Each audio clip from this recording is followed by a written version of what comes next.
Did Arian tell you about our taxi ride in the capital? No, I didn't actually. I saw the reel though. We had this guy, Bruce, gave me his business card so I could text him. Yeah. Because he wanted me to text him when he was right.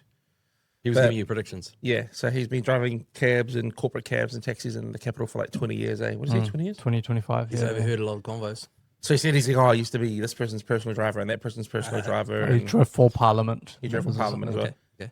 And he's like, the government's never going to get another term. He's like going hard on them and Luxon and all this and that. But then he goes, yeah, here's my business card. Text me because they're going to roll Luxon. And when they roll them, text me because I'm right. So Bruce, I don't think I'm going to be texting you, but appreciate it. Yeah, he's very sure that this is a one-term government. Yeah. And he tells everyone he drives, he said. But it could be that he's just hearing a lot of Wellington, like, Beltway people. Well, we were just in the back like, okay. Yeah. And I said to him, I was like, wow, it's really different in Auckland. Yeah. Like, and he's like, no. I know everybody. If he was a truck driver that was going all over the country and hearing every community and what people were saying, that I actually put more stock in that sometimes. Yeah. Probably more wise. But shout out Bruce. He gave us a nice ride to the airport. And it was very entertaining. He told us that he's been told to shut the F up by multiple people. Really? So I don't know if he needs to take that advice or wouldn't be surprised. When he told us that lady got real angry at him. Like, it was a couple and he wanted to go like kind of bar for bar with her on who was worse, Luxon or Jacinda. Yeah. He's like, tell me what Jacinda did that was so wrong. She's like, COVID. He goes, you're alive. You know, like he's like just yelling at her. So he's a big fan of Jacinda. Loves her. Reckons that he predicted she would be the Prime Minister way out, eh? Yeah. I always knew Jacinda would be good. So maybe we should get him on. He would be great chat. He's writing a book. He's writing a book. Yeah. Right. Confessions of a Taxi Driver. Can I say that?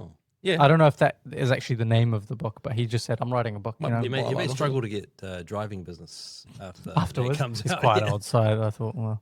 Yeah. Don't go there, Bruce guy. He'll write about you. Yeah. But he's good. He was nice. But we were in Wellington, weren't we, Arian? We were in Wellington, submitting on a bill, meeting with people. Yeah. What happened? I was freezing. It was so cold. Yeah. From the moment we got out of the airport, I felt bad. He was like, his body was like convulsing. I'm a strong man, cafe, we sat inside and it was nice. And he like wanted a little bit. And then the donors came and they had a dog, like our supporters who we met with. So you had to sit outside. And then I was like, oh, should we sit outside? I'm like, yeah. And they had chickens. And I'm like, very well insulated. He, for like 2 hours, sat there just like, That's so his coffee came in. He's like holding his coffee close to his body. You know, these young fellas, so emasculating, these young fellas, they've been desensitized. They've been softened. It's because I grew up in the desert. That's the desensitizing. It's the. And it was like 2 hours later. They're like, "Oh, sorry, you cold?" He's like, "No, it's fine." Nah, I got warm in the end. I warmed myself up. Yeah, he's like a lizard. That's it. He just needs that. That's it. Anyway, so we're in Wellington. Great time. It was fantastic. Great weather. How'd you find the submission? Submission was good. It was interesting. We went in and listened to a whole bunch of people before us, and a lot of the same concerns. Mostly, it was nice to see a few police officers there. I think police lawyers were there. Did you find it weird how like everyone who was critical of the police, they came and took like a close-up photo of our faces? Did they? No. That was a joke. That was a joke. I was like, I don't remember this. They wiped it from your memory. What? And interestingly, I think they'd had so many people submitting that they'd split the submissions into 3 different groups. So we only had 2 MPs listening to us. Right. And then there was another committee with like 4 or 5, another committee with 3 MPs. So we were room B, eh? Yep. Or we were room B. And from what I've read so far, the overwhelming sort of response has been, this is a bad idea. They won't be able to do it. No. If they do it, it'll fly in the face of every submission. Yeah, I was really surprised. Everyone who went before us was really articulate, had some really clear concerns. Yeah. There was some stuff that you could say was like pretty ideological or whatever, but for the most part, it was quite balanced, I thought. Right. Yeah. Even the people who I know would be on the, like People Against Prisons submitted before us. Sure. Actually made some relevant points. Yeah. So I was like, oh, well, these are guys who I know politically we have zero alignment with. So people are being pragmatic about it and like, this is how it would actually look in practice, and that's not a It's good so idea. bleak and in your face that it's like, if you, everyone's just on the same Even page. watching our submission back to edit it for our YouTube, the questions they asked, I actually felt were very... Like, because the MPs didn't seem to be on board with it, and they really wanted us to pretty much put it in the grave. They're like, so you're telling us that if we define it clearly, there'll be less instances of police misconduct. I was like, Yeah, Yeah, absolutely. that's the Like point. very, very much likely. And then they're like, so we should do it at this level, not the legislative level, the next level. And then I'm like, yeah, we'll do it now. We'll do it early. Every question they asked was like leading further down that pathway of being able to dismiss this. Right. So I think even the MPs are on board. And there was a Labour MP and an ACT MP for us. So That's right. cross parliament. Was it ACT or Arbuckle? Arbuckle's ACT, isn't he? I think he might be New Zealand first. Oh, is he NZ I first? think so. Yeah, He I've looked not New heard Zealand him. first. Just, I've not heard him before. What does NZ first look like? I don't know. They've got a look about them. Yeah. Yeah. Aura. Yeah, Aura aura, farming. pure aura. Light radiating from their face. That's Nah, what I think you're right. Sorry, Jamie, Mr. Arbuckle. Arbuckle. If you watch this, I'm really sorry. You're not from You're from New Zealand first. You're different. The greatest. You've got aura. Arian saw it. He saw it Yeah, emanating so the from light, him. like From his shining halo. from his eyes. Yeah, but there was a kid, 17-year-old, who went before us. from His a high submission was school. really good. Oh. Yeah. There was a group of girls who went before us. His submission was good. They had some really relevant points, and professor from Australia and. But it was the guy who was like, we're from people against prisons. And so his whole thing is like, get rid of prisons or anything. But he just made some really good points, and at the end of them, at the end of every point that was like actually substantive and good, and against this bill was like, I mean, he would be like, well, but above that, we would just say, get rid of the prisons, but otherwise, because of that rangatahi. Like, everything was about that. yeah. Rangatahi. There was a lot of words I didn't understand. I should probably educate myself. Honestly, there was a lot of references to the treaty. Young people. Yeah. Well, but it was because so they're like, oh, these are going to heavily impact Maori. This legislation and this bill is going to heavily impact Maori more and more. I disagree with that. I think stats are indicative of who is committing certain crimes. I don't think that they are indicative of necessarily outright bias. Yeah, it's correlated rather than cause. Right. Yeah. So we sat there for about 4 submissions where that was the center point was think about all these people who are overrepresented in the stats. Yeah.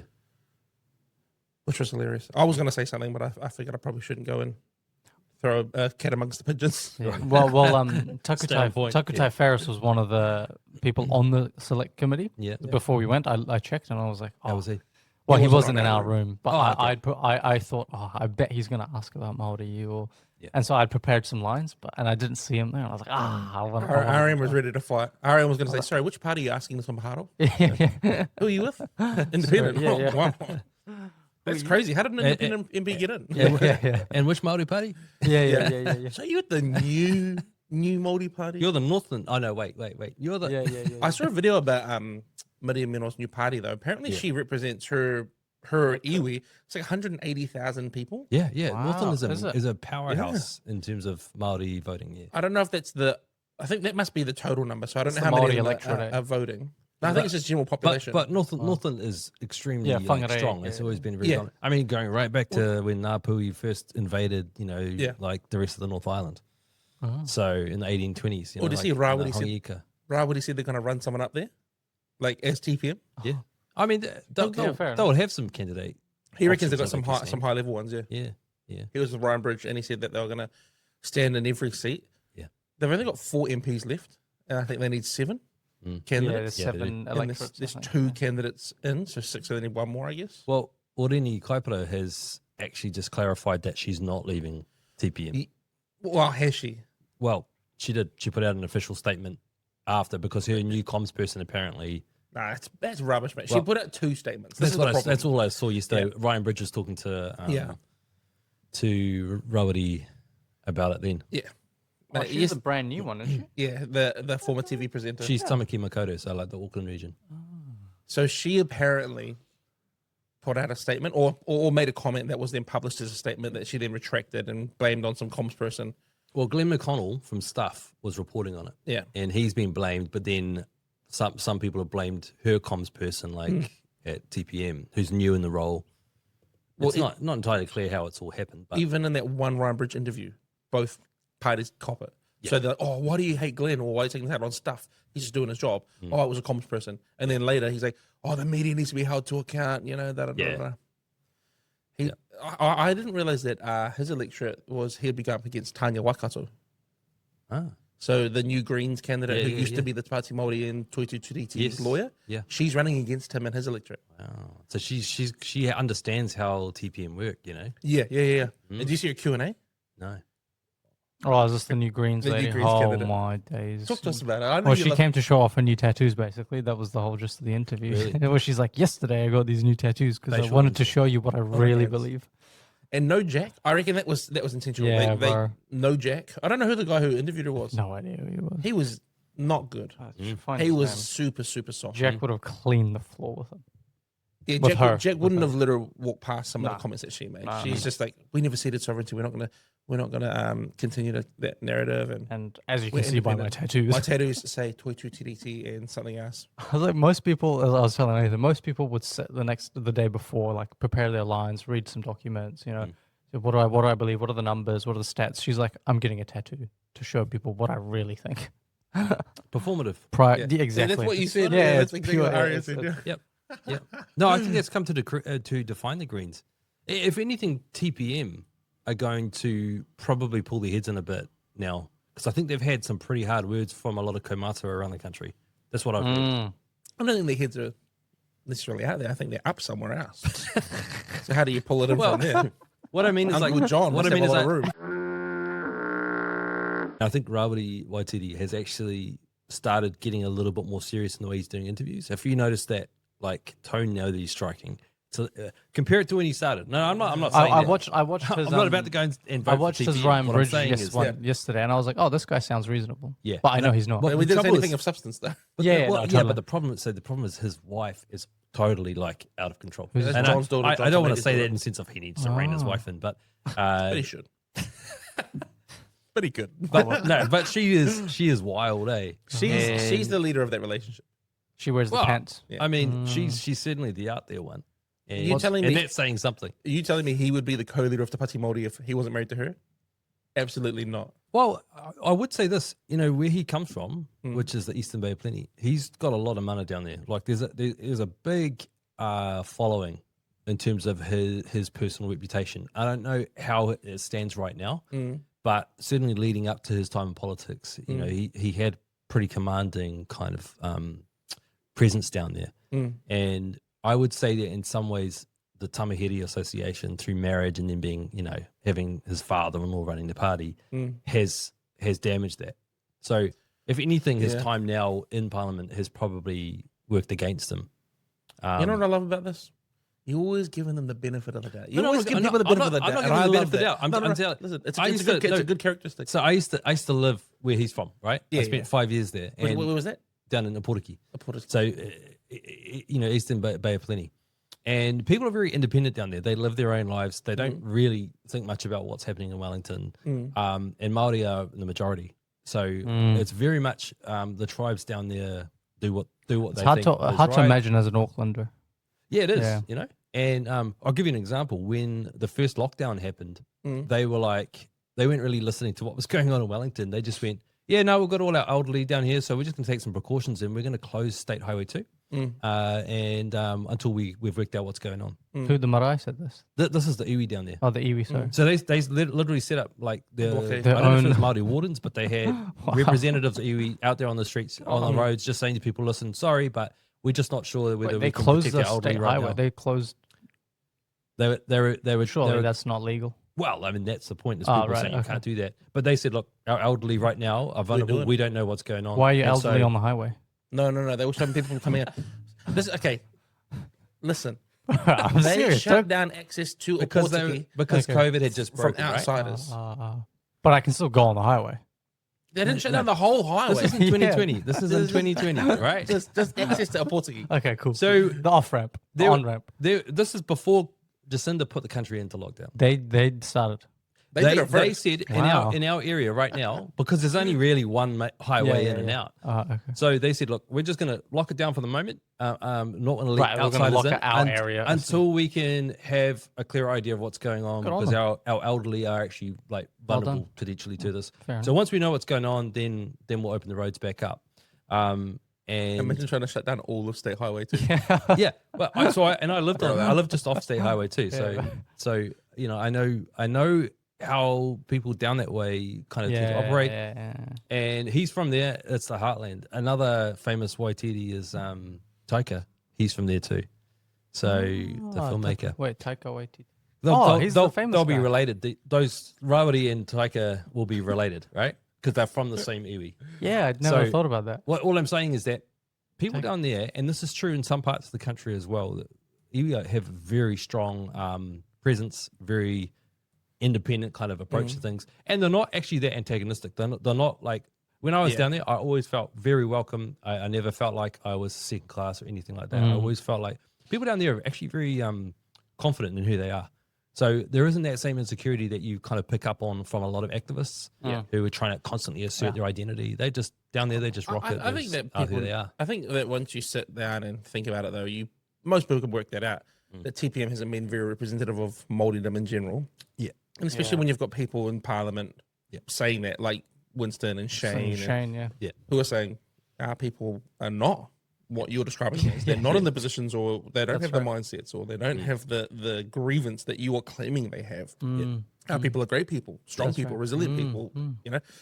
Anyway, I think they're looking for results too. Yeah. They want to see some actual social benefits and, you know, like changes going on for Maori in this country. And so if they don't start seeing that and they're only seeing theatrics all the time, people get switched off. But yeah, I mean, we could go on and on about it. Sure, What does that mean to see changes for Māori? Because in what health outcomes, okay, fiscal outcomes, okay, sure. For sure. But a lot of this, it's a two-way street. It requires two to enter the agreement. Yeah. Can't just be they're socialists and we're not socialists. You know, like there has to be some assimilation in there. I agree. But I don't think they're going to get above 3% TPM this election. The latest taxpayer poll, though. There was see a that? text, but there was a poll. The Yesterday. poll of polls. Is So that the that one? one is the Herald one. Well, I think Herald distributes it, but they don't do it. I think another organisation do it. But taxpayers put out a new poll yesterday. Oh, okay, I didn't see that one. Yeah, in the afternoon, and it had the coalition winning. I think 51-49. Yeah. And then, but across the board, coalition down slightly. Greens up. Interesting. TPM up. Okay. Yeah, crazy. Right? So TPM at 4%, Greens up a little bit, and then NZ First still pretty much the deciding power. Yeah. Wow. Dragging Good on 'em. National over the line. Yep. So we'll see. It's funny. In every single one of these polls, the right has won. Like, Yeah. but all the media commentary's been like, it's over for the right. Yeah. Yeah. It's like, no. I know it's been tight, but they've won. It's still I think there are people in media that still have a first past the post mentality. It's like, oh, you know, if the major party is polling at these low sort of numbers, then it's over for the right. It's like, no, that's not how MMP works. No. Right? I'm pretty sure Luxon as well in the TPU poll preferred Prime Minister again. Oh, wow. Just got past it. No, I mean, neither of them are overwhelmingly popular. Yeah. Chloe, more popular than David. Winston, third. That's crazy, man. Yeah. That's crazy that Chloe is more popular than David as preferred prime minister. It isn't, it isn't. Not if you think about the Yeah. student vote, you know? Like I understand it, but it's just like, it's crazy that there is that happens. But Chloe's about to lose the student vote because QLA is giving them all Oh, $375 here we a go. week. No questions. Is that on top of their citizens' income? You know what? I don't think so. I don't think so. That's the most blatant bribe that I can recall since the zero fees tertiary study policy was introduced under Helen Clark's government. Oh, I thought you were going to say since KFC for vaccines. Well, That was crazy. That wasn't like directly a political party thing, was it? No, Labour bought that in. Did they? Incentivizing vaccines for people in low socioeconomic areas. Was the grocery vouchers. I thought that was done KFC. by the trusts that were like doing the work in the Oh, street. it might have been the trust, but they got it from tax. okay. They paid for it with tax money. Sure. But anyway, the other time was Labour back in the 2000s when they were running for re-election. Yeah. And they went, oh, well, let's just give everyone like zero interest on fees for university. Oh. So that's when that came in. When are awesome. we going to just remember that that nothing in life is free? Absolutely nothing Yeah, is yeah. free. No, It's So cost us a lot. You call it fees free? Yeah. Somebody else is paying for it because the lecturers don't take no income and university doesn't take the power company. Yeah. It's like someone's paying somewhere. You know, there's no school free lunches. Yeah. Yeah. What are you doing here? Yeah. I mean, I'd like to see that their Treasury will have done lots of, Modelling. modeling on this, but what has the cost been to the economy as a result of like zero interest on On fees? student loans. Yeah. On student loans. And well, I mean, how many loans are overseas gaining interest but not having any payment put on them because we educate people here? Like you said this last week, Yeah. we educate people in New And they Zealand and fly then they off. go overseas. Yeah. I saw some numbers about immigration where it was like skilled doctors who move to New Zealand will spend at least 5 years here, and then something like 73% of them leave. Yeah, Wow. it's crazy. So of 100 doctors who come, I have to get the proper numbers, but it was on X yesterday. And so they're saying they're going to bring 100 highly skilled doctors to New Zealand. Most of them will be gone in 5, and nearly all by 10 years. Yep. Wow. They'll go to Australia first, and then on to the UK, the US, wherever they can go. Canada. But this top bribe, that's ridiculous. What, $370 A week, no questions asked, and that's the thing. They're no questions asked. Well, that's the UBO. That's the whole thing of UBO. Now- It's like, we'll just give it to you. They say that, like, people like Hipkins was asked about this, and he's like, well, fees used to be entirely free for tertiary study, like, back in the day. Oh, really? So our parents, grandparents generation. My mum studied for free, I Yeah, think. yeah, that's right. My Wow. dad, he was in the UK, but they had a similar system, right? But entry criteria for university Was was higher. very, very tough. And so a small proportion of the current number of people that would go and study were allowed to study back then. Yeah. So it's a different formula. Secondly, the amount of income tax people Yeah. were paying, right? Yes, they split income tax up into, like, they did the GST thing. They moved to a lower rate of personal income tax. But the point is that we were paying more tax back in those days. So Relatively, yeah. yeah. We had a more So thriving economy. well, we had an economy could that write was off- guaranteed an export market. More to the Scandinavian in a UK. sense, because Yeah. healthcare better. We kind of taxes had higher. the equivalent of Norway's oil fields, right? Yeah. So we could sell all of our agricultural products, like butter and To the Brits. dairy and stuff, to the Brits, and we got this, like, amazing deal up until the 1970s. So that's why we could afford to do that type of thing. And then, of course, the 80s came in, and we had to completely overhaul the whole approach, because that wasn't the case anymore.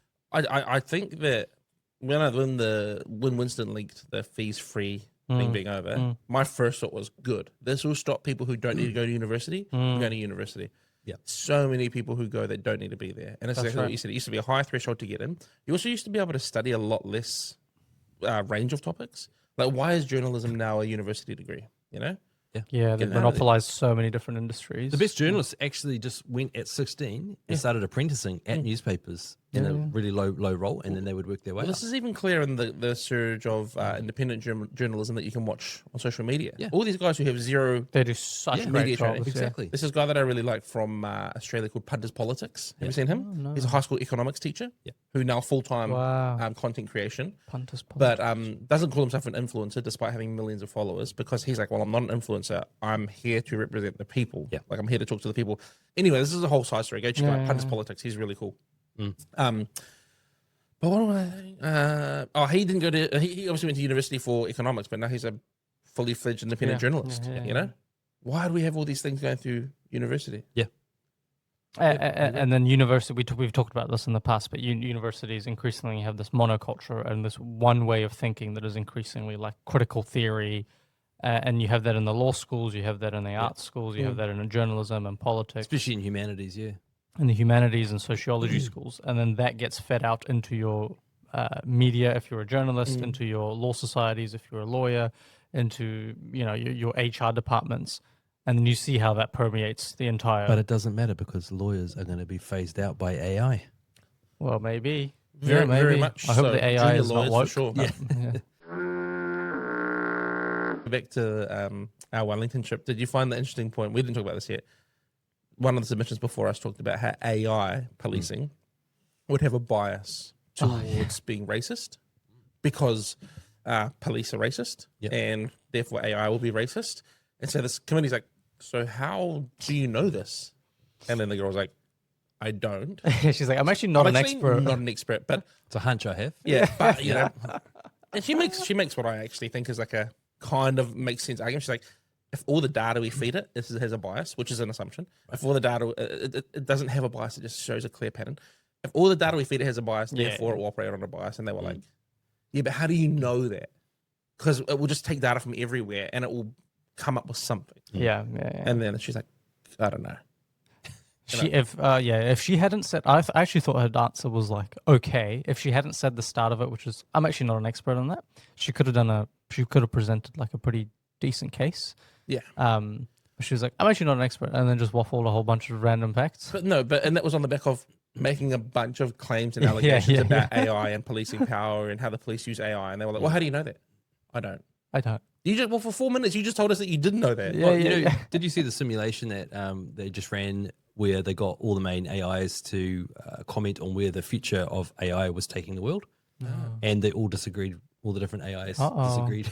That's probably good, actually. With I'd each rather that. I'd rather that than they all being like, we agree. We're all going in the same direction. There's not very much predictive power in this stuff, actually. It's limited to the information that's available on the internet. And this is what Peter Boghossian was talking about 2 years ago. Is that, well, here are two thoughts. One was that it was going to be the end of the world, and the other one was that it is just because it feeds itself, and it's like Leviathan, it'll eat itself. It'll eventually just spew out AI slop from AI slop. Yeah. So, anyway. Here we go. We'll defeat the AI. Terminator. A lot's been made out of the political donations saga. Yeah. I thought it was funny because it was really like a big cry fest from the left about how they don't know how to fundraise. Like, even the media was like, can you believe the coalition's made money? Yeah. And here's the thing that I found running a fundraising funded organization. People love vision.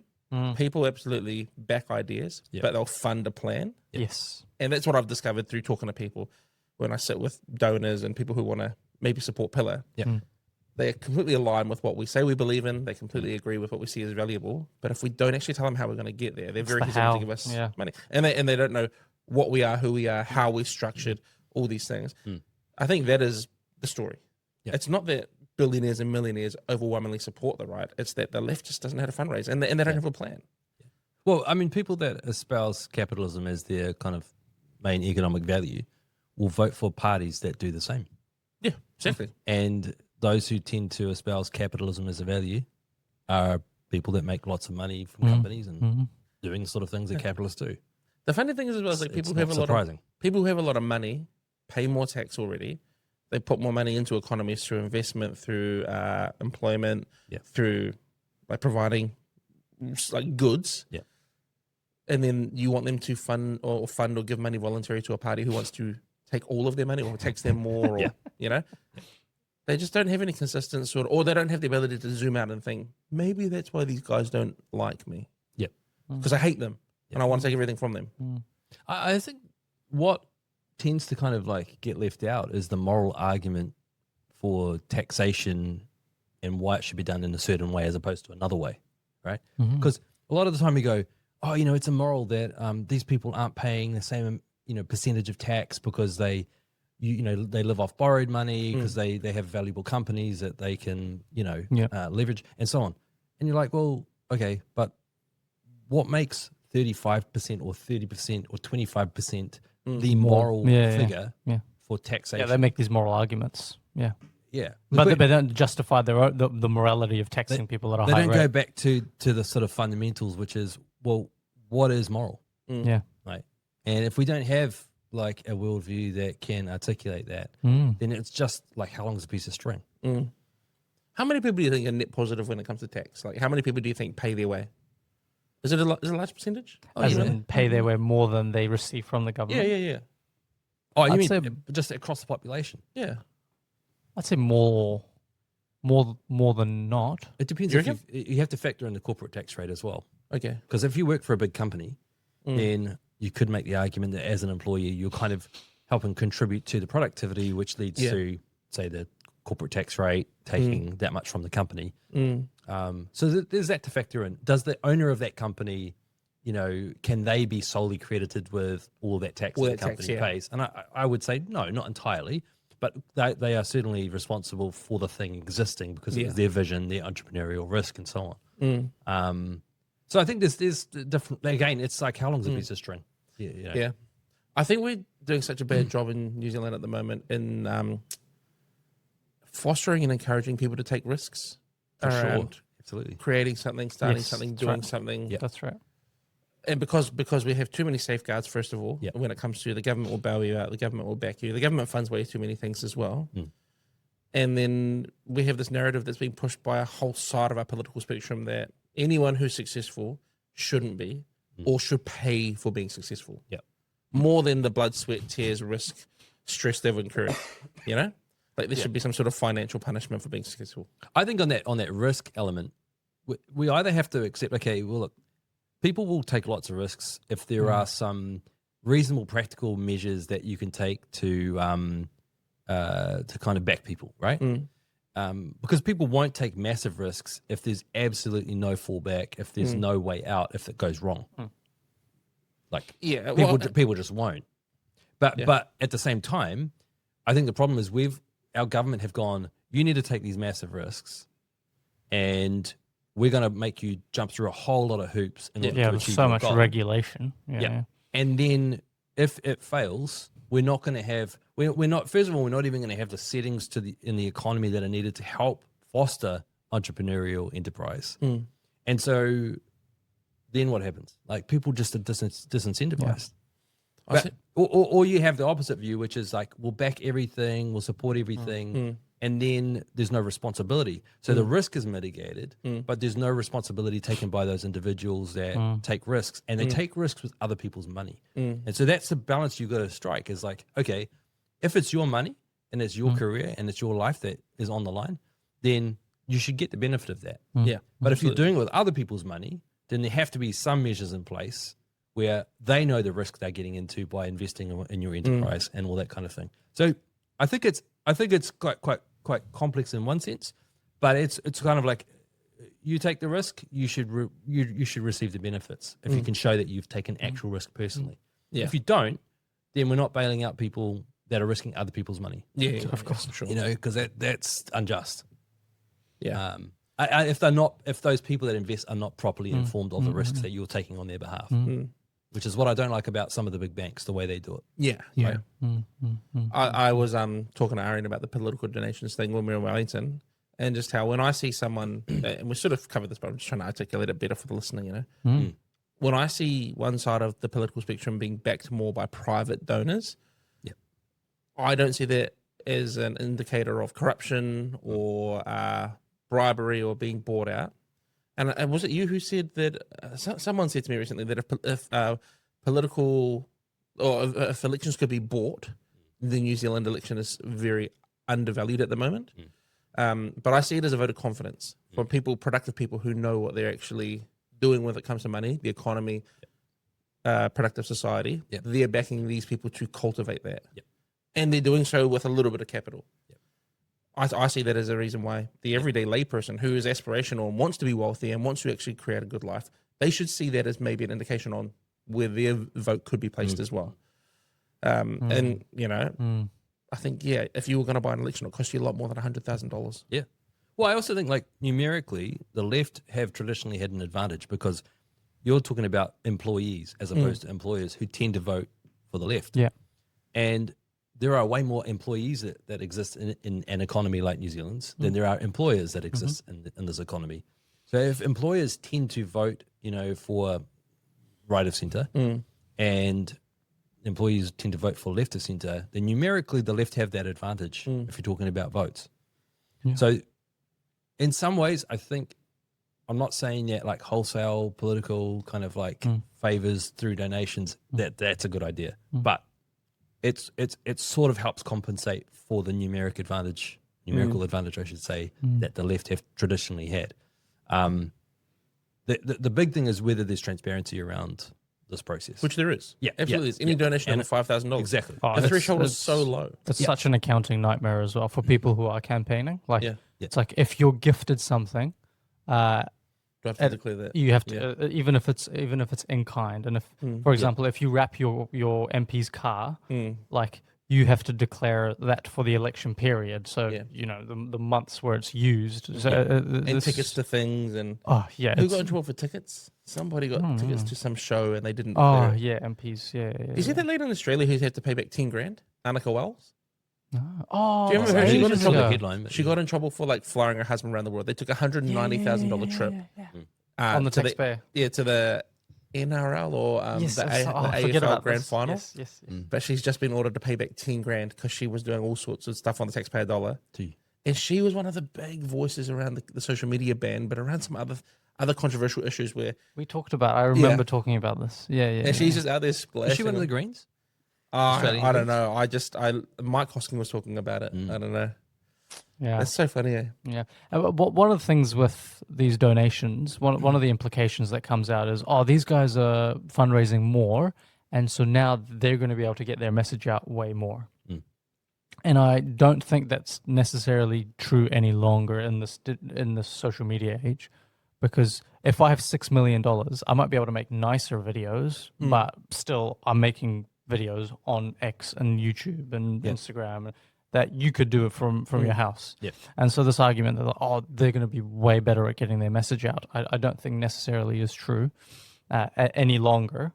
And so I think that's a bit over exaggerated. Well, I think also it shows you that the unions, while they still have a massive amount of sway over labor, for instance, and they can go and they have a private audience with them all the time. You know, like I don't see that as being massively different to the head of a big company. You know, having a private audience with someone from the right. But the problem is that traditionally, like the left had a lot more sway because of that relationship with the unions. The unions, though, are not as powerful as they used to be. And that has happened since the 1980s, since the reforms we went through. So, you know, in the end, if Labour don't adjust, for instance, as the major sort of left party, if they don't adjust to that dynamic and accept that actually unions are not the dominant force they used to be when Labour would consistently get in and, you know, represent kind of workers' rights, then they have to readjust their approach. If they can't see that as a big kind of power block in terms of support, where do they find that instead? And does it mean they have to move more to the right in order to kind of capture more middle class people that, you know, may not see the unions as representing them? Maybe. Need to reinvent themselves. But if that's where the economy is, then they probably have to accept that. I just don't think we're going to see any substantive change in any of these people until they learn the lesson the hard way. They get kicked out, and Agree. you look at what's happening in the UK. Yep, they're learning a very hard lesson right now. Well, it's the best corrective, right?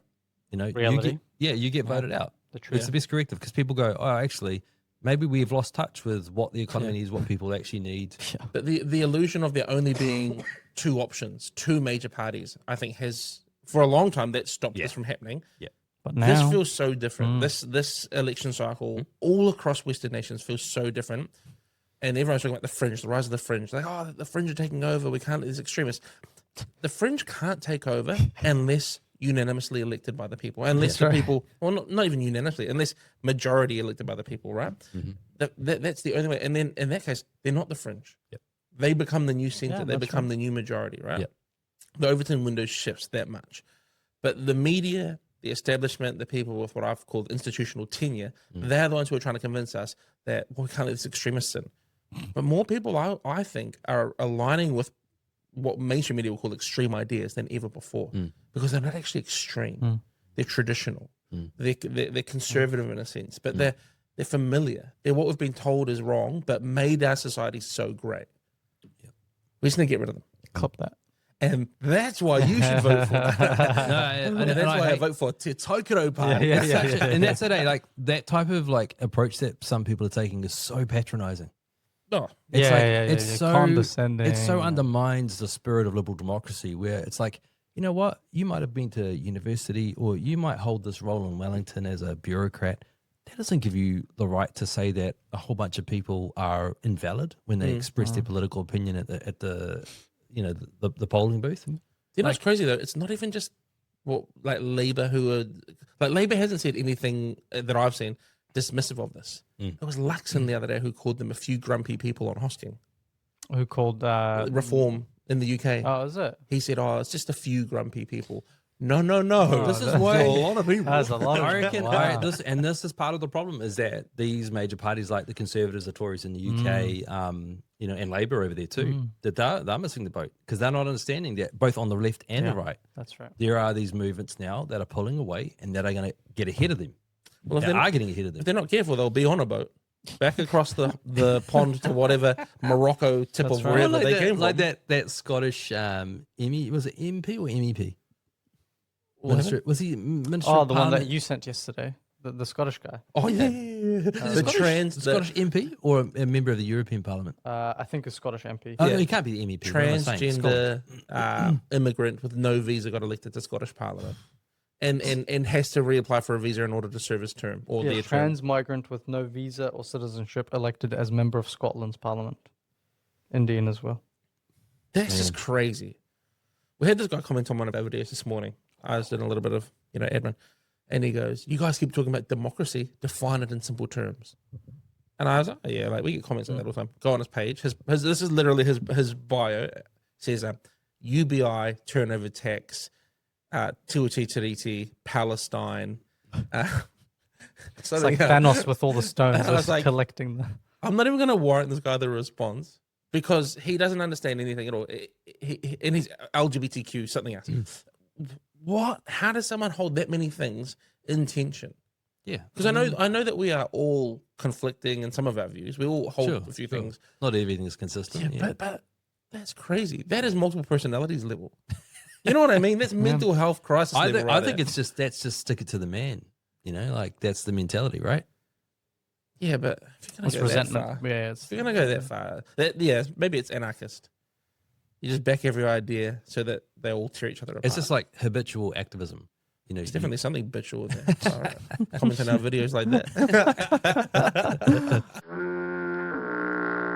A liberal democracy, and this is part of the reason why Pillar exists, right? Is a liberal democracy is not just one person, one vote, a representative government, that type of thing, but it's a system of civil liberties and rights that, values, that are enshrined in your constitutional kind of setup. Cultural values. Culture. Which is why that are protected by law. Here we go. Which is why when people come here, they should do an exam. Oh, I'm voting for a 17,000 word essay thesis where they explain the founding of New Zealand, including all the treaty principles, contested and uncontested. All three of them. And they draw a picture of Captain James Cook. Accuracy to be. Yeah, exactly. Speaking of, sorry, I was making a joke, but to the side of this, did you also see that piece of artwork in Australia that won $100,000 for the artwork of the year? No. I'll find it. Yeah. So it's a painting of this Aboriginal lady, and then they put it next to the painting that won 100 years ago. Yeah. The painting that won 100 years ago, you can probably imagine how it looks. It's like Renaissance, could be on the roof of the Sistine Chapel. Yeah. This one, it looks like a project my 7-year-old did at school. It's genuinely like Archibald Prize 2026. Here we go. 100,000. Show Nick. Is this what it is? Is that it? Yeah, it's $100,000 he won for that. It's a nice image. I've been taking drawing classes right now. If I could consistently make $100,000, it's just rewarding the message. It's not rewarding the skill. Right. That's what it's all about. I saw one commentator who was like, "If I was that lady, I'd be offended that that's how I looked in the painting." As Winston Churchill, he had his portrait done when he was in his 80s. Yeah. And it was not what he was wanting. Yeah. And it took him a long time to come to terms with it. King Charles did. Yeah, he actually had it burnt. He had it destroyed because it was paid for by the government, by the state. They were doing an official portrait. Tory Farno'd them. Take a photo, get a painting. Yeah. Oh, mate. Speaking of Tory, I saw a post about her recently. She's living it up in Australia. Yeah. But she's still a factor here. Why are people like Tory and Jacinda still part of the psyche? Still part of the convo. Yeah. Helen? Well, I think people probably do need to start thinking about the present. Should we start a women's party for them? Helen is the president. Jacinda is the VP. Tory is the leader. Mate, get them in there. We'll get Golders in. We'll get Kiri Allen in. We'll get, who's the other lady? Darlene Tana. Mate, come Doyle. on. Get Doyle in The there. Doyle. Oh, I mean, depending on how he's identifying on the day. He might be in. Exactly. That's right. We could make Chanel. Get Chanel in there. Oh, he'd love it. Who's voting for this party? Anyone keen? Comment right now. Comment. Yeah. I'm not voting for them. Promises. You don't have to worry about your children. They'll look after everything for the kids. They themselves. The six of Healthcare, them. Education. They'll do it. Mm-hmm. Don't worry about online bullying anymore because no one's allowed on the internet except for Chanel to sell his book that nobody bought. Any other ideas? Oh, guys, don't worry about driving around. We're not allowed to leave the house anymore. Oh, so good. Don't worry about export trade because everything's coming from China now. Thank you, Helen. I'm putting it out there. I was right about my last prediction. We'll be able to pay for it all by borrowing.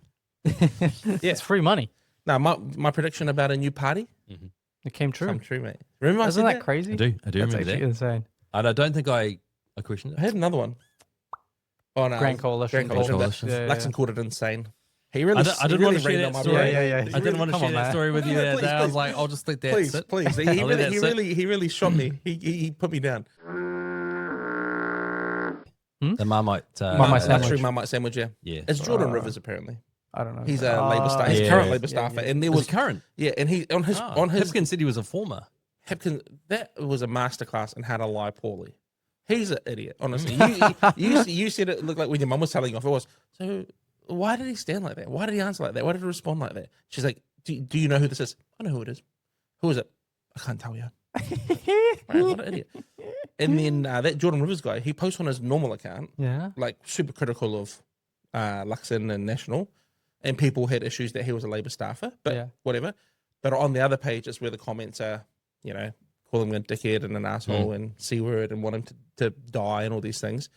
So we'll see how that unfolds. But if it gets revealed that it's him, that's gonna be, That's gnarly. That's pretty gnarly. they're probably trying to find someone else to take the fall. Hipkins. I heard it was you. I heard just Yeah, I work for location the based in Sydney. the Labour leader's office. I work for Labour. It's funny how she's like, "Do you recognize this toaster?" But that was actually an elite move. Dude, that was crazy. I was like, how does she know that that's the toaster from around the corner? Well, they spend a lot of time in those corridors, eh? Yeah, but As we've been finding out, you know, yeah, like, yeah, I guess so. But the fact that it's a recent video, they're still in there. I know. He's They're still in there, and he got caught out. She knew. Shout out she had Jenna Lynch. so many she had so many receipts. Like she'd ask something, he'd reply, and then she'd be like, "What about this?" Yeah, He's like, which is "Oh." why, you know, the dirty politics thing from like 10, 15 years ago, whenever it was, 15 years ago, Judith Collins and all those people. Yeah, she's out. It, you know, yeah, okay, you can expose that kind of stuff, but that sort of thing's been happening from the left as well, and it just hasn't been brought to light. You Yeah, know? it happens. But On the every media side. On the constantly on the gloss left, over it. Yeah. And we've been seeing that so much now with the way that the media are actually getting a bit of the spotlight now in terms of their conduct. And I'm glad actually to see that enough people in media are beginning to call each other out on it. yeah. It's a little bit of like you know, a shark frenzy, A reformation, kind of like feeding a frenzy. self-reformation. Yeah. Heather They're all going for each other now. Heather said the other day, this was going to always happen. This is what we deserve. Yeah. And she didn't say it as some sort of like third party. She said, no, us We- in the media, we in the media have caused this around She's the Michael great. Sherman incident. So She's great. she is good, old Heather. Enjoy her coverage. Yeah, but I've enjoyed Seymour's commentary on it. Every time he talks to media, and they ask them about all these little petty politics stuff, and he's like, "Our country is in debt. We're trying to run this place, and you're asking me about the stupid stuff that's happening that doesn't affect anybody but us here in Wellington. Can we talk about the real issues?" So, He's the only person as well who's like, we have a plan to get out of deficit by the end of the decade. yeah. Can we please do it? Was it the end of the decade? 2035 or something? They keep saying that we'll be out of a deficit by 2030, Yeah. but that's the government in general, not just Seymour. But Yeah. That's ambitious. Yeah, that's a lot of money to cut. numbers came out I was recently. going to say, who did we talk about? It was Bruce. Oh, they cut this, they cut that. Everything that he said that they cut. I was like, yeah, I agree with that. He's like, oh, they cut all the public servants and now the cafes are suffering. No. I was paying for those coffees, Yeah, Bruce. yeah. You were paying for those coffees. Dude, you know 45% of our GDP is government spending. That's So crazy. everything that this country produces every year, 45% of it is government funded. But also, all due respect to like the cafe owners and the people like the best coffee, the truth is that they're not really adding any value to our economy, right? They're not essential. It's just hospitality. It's consumer. It's not doing something to bring money into New Zealand's economy. And we've got to be able to focus on value added. We've got to focus on what we can do in terms of our exportability. Yeah. And they didn't cry when the public service got gutted by work from home. Yeah. Because they were getting subsidy from the government. But what happened is the subsidy gets removed at the same time as the customer base gets removed. And then they're like, ooh. So either way, they wanted the government to pay for their coffees. I don't know what our rate would be close to Australia's, but Australia apparently has the highest rate, like proportion of state employees. So in they have right? Canberra's crazy. I think it's 143 state employees per 1,000 people in Australia, or per 1,000 employed people in Australia. Crazy. So they were trying to get them to stop working from home. They're public servants. Do you remember that? Yeah, that was a huge issue for them. Yep. Sorry, but if we have even something close to that, we've got to think like, how do we reform this approach? It just doesn't. It's not sustainable. And like everyone's now starting to say, we're making our kids and grandkids in the future responsible for the debt that we're racking up now. Exactly. We can't afford this like approach anymore. It doesn't work. What do you think about the super age being? Yeah, I was going to say 67. Yeah. I hate it. I think that people work hard. Kiwi people work hard for 35, 40, 45 years in some instances, and they deserve to enjoy retirement. And that's actually a cost. For however long they live, right? And I'm happy to incur that cost because those are the same people who paid tax for me to have subsidized childcare, who paid tax for me to go to school here, who paid tax for me to have medical care growing up, free dental and health until 18. I agree. These people deserve, on the back end of their life, the same support that they give to young Kiwis at the front end of their life.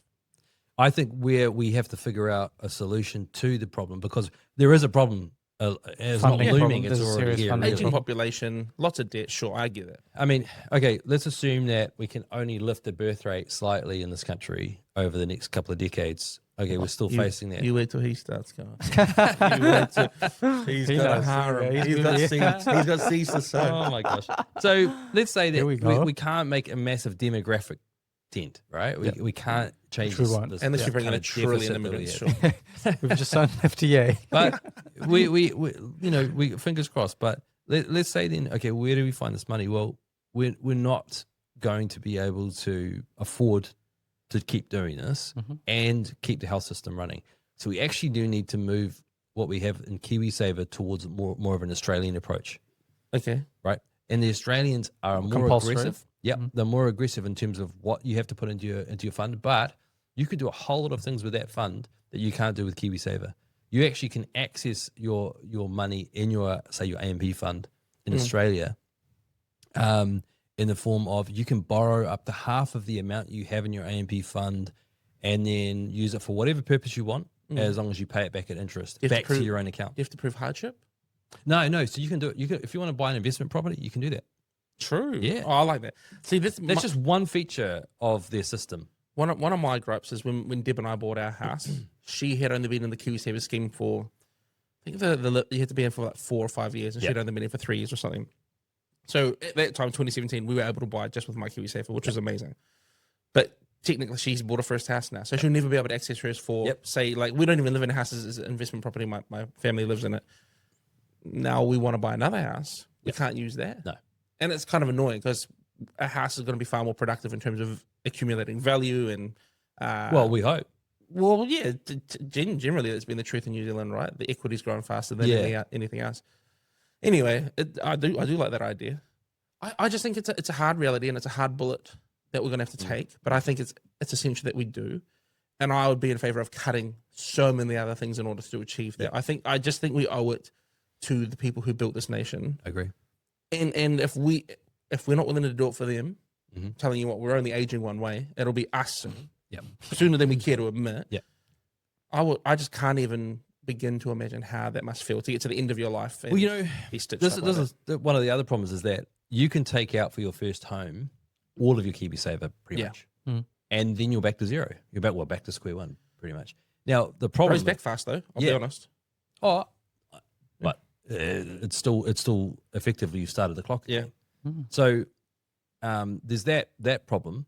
And then the other aspect of it is that the Australians also have the percentage of their AMP fund is going towards, like private cover for certain aspects of your health, right? So if you need an elective operation, that type of thing, you can get cover for that.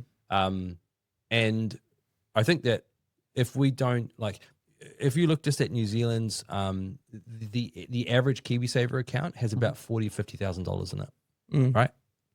In Australia, it's about 8 times that. Yeah, that's crazy. Yeah. And so, what are we going to do about that? The other problem is the employer contributions, which I don't think is a bad thing in itself, because I don't know really why my employer needs to be contributing towards my retirement. But it started out as a pretty high contribution, and it's actually gradually over the last couple of decades decreased significantly.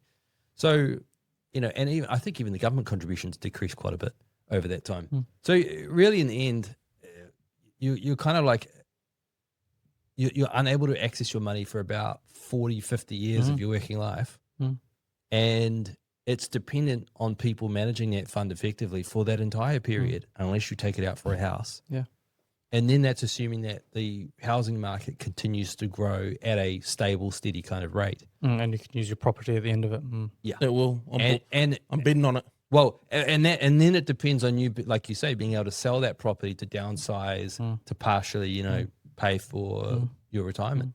So we're in I think difficult times, and we need to really seriously reform how we do superannuation in that sense.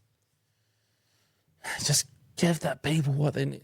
I think did we talk about this in the podcast? Did we talk about this in another meeting where it was like, you should only be eligible for New Zealand super if you've contributed X amount of tax over your lifetime. Well, we were talking about just welfare payments generally. Yeah, So that was someone going and podcast, working in the UK for 30 years and then coming back and retiring. Yeah. Well, you didn't put any money in the pot. Or even just coming back and getting the benefit. If you're still of working age, you can come back after decades overseas and still get the benefit. See, we just have so many good conversations. I forget where they happened. That's right. That's Was right. that time that we were out on the town, Always. having a hot chocolate and a flat white, Oh, yeah. Keeping those cafes going. keeping the cafes alive, mate. I'm just trying to support the economy out here. Of course. I think all these things are indicative of a struggling economy. We don't have the same luxuries that we had in the past. We can't keep paying for people's fees for university. We're having to have this conversation about super because we're not making enough money as a country to be able to fund it. Yeah. Now, whether we should or shouldn't, that's the question. And like you're saying, we should. But the reality is like, all right, we have to make decisions. It's not like we can just keep paying for that and not cut anything else. Either we don't cut anything and we keep paying for this and we completely grow the size of the pie, or we pay for super and cut a whole bunch of stuff so that we can keep paying for super, or we raise the age or means test it or something. And I think that two of the minor parties on the right, so New Zealand First and ACT, have got at least a balanced approach to how they would achieve their goals. New Zealand First are like, we want to keep the super age at 65, but in order to help grow the economy, we need to see more primary industry. We need to see mining. We need to see that type of thing happening. Exactly. Right? That's and I think Winston's whole point. That's cool. That makes sense. It balances the ledger. The ACT is saying, no, we need to grow the economy without all the regulation. We need to limit spending with government and taxation and so on. And then we can get people more independently and privately doing what they need for their retirement. Cool. And then National are kind of somewhere in the middle. Now, the left aren't really proposing any serious options as to how they'll pay for things other than tax, but that doesn't address the question of productivity and growth. They've got no policies It's other just than like, tax borrow. where do people pay tax from? Well, they have to be employed. That's right. And where are they going to be employed? If you make businesses inoperable through regulation, through tax, through punishing people for trying to be productive. And it ignores the fact that people can vote with their feet and go to Australia, go elsewhere. And that, people can be in charge of production. Not everybody's capable. Yeah. I was talking to someone about this the other day around Pillar, and I said to them, some days I wake up and I think, how much easier would it be to work at Subway? Where there's the perception of secure income. There's the perception of, what's coming down the pike. You might get a couple of tuna ones here, a couple of meatball ones there. You never know, right? But like, serious. And I said to him, am I bad for feeling like that every now and then? I know I don't want that. I know I don't want to go and be a 9-to-5er and work with someone else. I know that I would hate that. But every now and then, the temptation of just doing something mindless and boring and that has the perception of security or being safe, it pops into my mind. And I said, no. It's like, but your ability to tell that to go away or to not follow that is what will either make you successful. And I think what you're saying is reflective of the public mood in this country right now, which is people are like, what's the point? Because we're just getting hit with regulation, tax, all sorts of obstacles. And there's just a lack of go forward, right? As they say in rugby, like there's none of that like momentum. But does it feel there's any incentive, like you say? And only for there's punishment waiting. Moving forward for what? Yeah. To be despised by everybody else. Chastised by, people that are enjoying like their state, funded role or whatever. Yeah. People, we talked about this ages ago, tall poppy, and I think that average people use tall poppy as an excuse for not achieving. And then, Aaron, you said that you believe that there's tall poppy culture. And I would say, yeah, there is. Not to the degree that some people think there is, but people comment in our videos. how dare you go to Parliament and make a submission? Brother, anyone can.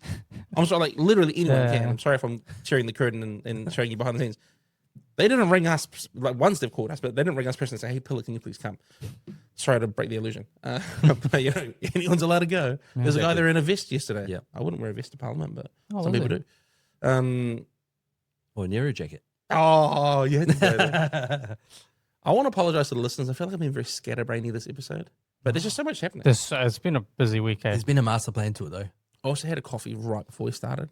I'm feeling it kicking. Bit of a buzz. It's coming. Yeah. It's coming. Do you have to go right now? I've got an interview. Oh, what's the time? To 10:26. 10:26. Sorry. Yeah, I will. Final words, final thoughts. Guys, check us out on our website. I'm going to go do Reality Check Radio. So be vigilant about Chinese-made vehicles. Oh, that was going to be my line. That was going to be my closer. I got it first. All right. Well, very good. Do you have any? Thanks for all the support. lines? Honestly, we caught up with two different supporters in Wellington, and it's always nice to hear directly from them. So if you have any thoughts, feelings, opinions, concerns, or encouragement, feel free to flick it through. We'd love to hear from you. Love to talk. Cool. Yeah, amazing. And that's it. Thank you all for watching. Thank you for listening. Stay in touch. Stay in tune. We'll see you soon. Wonderful. There we go.